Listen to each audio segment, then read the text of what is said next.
सुनहरे परिंदों के खूबसूरत पंखों पर सवार, सावले सपनों का एक हुजूम मौत की खामोश वादी की तरफ आग्रस है। कोई रोक टोक सके, कहाँ संभव है।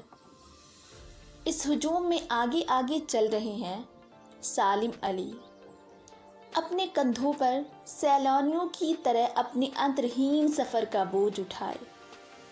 लेकिन ये सफ़र पिछले तमाम सफ़रों से भिन्न है। भीड़ भाड़ की ज़िंदगी और तनाव के माहौल से सालिम अली का यह आखिरी पलायन है।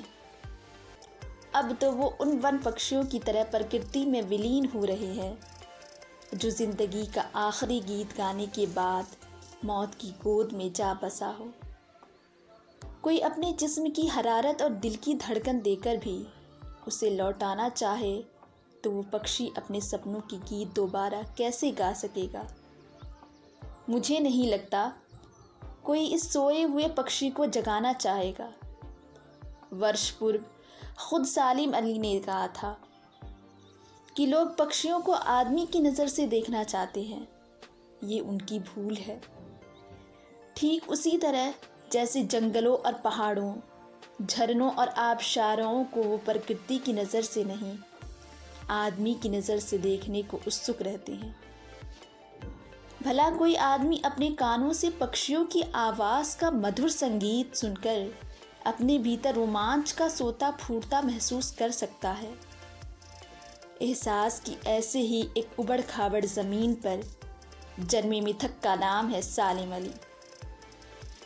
पता नहीं इतिहास में कब कृष्ण ने वृंदावन में रास लीला रची थी और शेख गोपियाओं को अपनी शरारतों का निशाना बनाया था। कब माखन भरे भाड़े फोड़े थे और दूध छाली से अपने मुंह भरे थे। अब वाटिका में छोटे छोटे किंतु घने पेड़ों की छांव में विश्राम किया था। कब दिल की धड़कनों को एकदम से तेज करने वाले अंदाज में बांसुरी बजाई थी और पता नहीं कब वृंदावन की पूरी दुनिया संगीत में हो गई थी। पता नहीं यह सब कब हुआ था। लेकिन कोई आज भी वृंदावन जाए तो नदी का सावला पानी उसे पूरे घटनाक्रम की याद दिला देगा। हर सुबह सूरज निकलने से पहले जब पतली गलियों से उत्साह भरी भीड़ नदी की ओर बढ़ती है तो लगता है जैसे उस भीड़ को चीर कर अचानक कोई सामने आएगा और बांसुरी की आवाज़ पर सब किसी के कदम थम जाएंगे। हर शाम सूरज ढलने से पहले जब वाटिका का माली सैलानियों को हिदायत देगा तो लगता है जैसे सब बस कुछ ही क्षणों में वो कहीं से आ टपकेगा। वृंदावन कभी कृष्णा की बांसुरी के जादू से खाली हुआ है क्या? मिथकों की दुनिया में इस सवाल का जवाब तलाश करने से पहले एक नज़र कमज़ोर काया वाले उस व्यक्ति पर डाली जाए जिसे हम सालिम अली के नाम से जानते हैं। उम्र के शती तक पहुंचने में थोड़े ही दिन तो बच रहे थे। संभव है लंबी यात्राओं की थकान ने उनके शरीर को कमज़ोर कर दिया हो और कैंसर जैसी जानलेवा बीमारी उसकी मौत का कारण बनी हो। लेकिन अंतिम समय तक उसकी मौत उनकी आंखों से वो रोशनी छीनने में सफल नहीं हुई जो पक्षियों की तलाश और उसकी हिफाजत के प्रति समर्पित थी। सालिम अली की आंखों पर चढ़ी दूरबीन उनकी मौत के बाद ही तो उतरी थी। उन जैसा बर्ड वॉचर शायद ही कोई हुआ हो। लेकिन एकांत क्षणों में सालिम अली बिना दूरबीन भी देखे गए हैं। दूर दीक्षित तक फैली ज़मीन और झुके आसमान को छूने वाली उसकी नज़रों में कुछ कुछ वैसा ही जादू था जो प्रकृति को अपने घेरे में बांध लेते हैं। सालिम अली उन लोगों में से थे जो प्रकृति के प्रभाव में आने के बजाय प्रकृति को अपने प्रभाव में लाने के कायल होते हैं।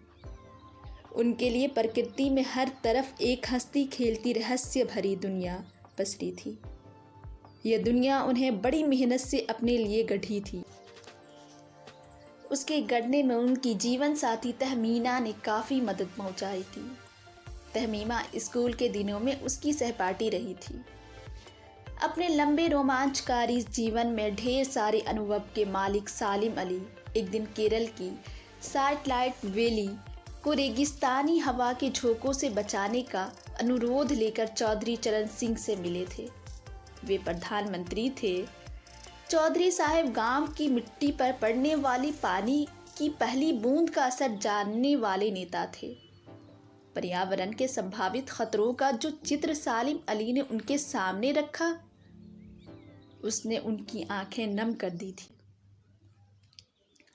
आज सालिम अली नहीं है, चौधरी साहब भी नहीं है। कौन बचा है जो अब सोंधी मिट्टी पर उगी फसलों के बीच एक नए भारत की नींव रखने का संकल्प लेगा? कौन बचा है जो अब हिमालय और लद्दाख की बर्फीली ज़मीनों पर जीने वाले पक्षियों की वकालत करेगा? सालिम अली ने अपनी आत्मकथा का नाम रखा था ऑल ऑफ अ स्पैरो। मुझे याद आ गया, D.H. लार्स की मौत के बाद लोगों ने उनकी पत्नी फ्रीडा लारेस से अनुरोध किया कि वो अपने पति के बारे में कुछ लिखे। फ्रीडा चाहती तो ढेर सारी बातें लारेस के बारे में लिख सकती थी, लेकिन उसने कहा, मेरे लिए लारेस के बारे में कुछ लिखना असंभव सा है। मुझे महसूस होता है मेरी छत पर बैठने वाली गुरैया लारेस के बारे में ढेर सारी बातें जानती है, मुझसे भी ज़्यादा जानती है। वो सचमुच इतना खुला खुला और सादा दिल आदमी था। मुमकिन है लारेस मेरी रगों में, मेरी हड्डियों में समाया हो, लेकिन मेरे लिए कितना कठिन है उसके बारे में अपने अनुभवों को शब्दों का जामा पहनाना। मुझे यकीन है मेरी छत पर बैठी गुरैया उसके बारे में और हम दोनों ही के बारे में मुझसे ज़्यादा जानकारी रखती है। जटिल प्राणियों के लिए सालिम अली हमेशा एक पहेली बने रहेंगे। बचपन के दिनों में उनके एयरगन से घायल होकर गिरने वाली नीलकंठ की वो गुरैया सारी ज़िंदगी उन्हें खोज के नए नए रास्ते की तरफ ले जाती रही। ज़िंदगी की ऊंचाइयों में उनका विश्वास एक क्षण के लिए भी डिगा नहीं। वो लारेस की तरह नार्सिसिक ज़िंदगी के प्रतिरूप बन गए थे। सालिम अली प्रकृति की दुनिया में एक टापू बनने के बजाय अथाह सागर बन के उभरे थे। जो लोग उनके भ्रमणशील स्वभाव और उनकी यायावरी से परिचित है, उन्हें महसूस होता है कि वो आज भी पक्षियों के सुराग में ही निकले हैं और बस अभी गले में लंबी दूरबीन लटकाए अपने खोजपूर्ण नतीजों के साथ लौट आएंगे। जब तक वो नहीं लौटते, क्या उन्हें गया हुआ मान लिया जाए? मेरी आँख नम है। सालिम अली, तुम लौट आओ ना।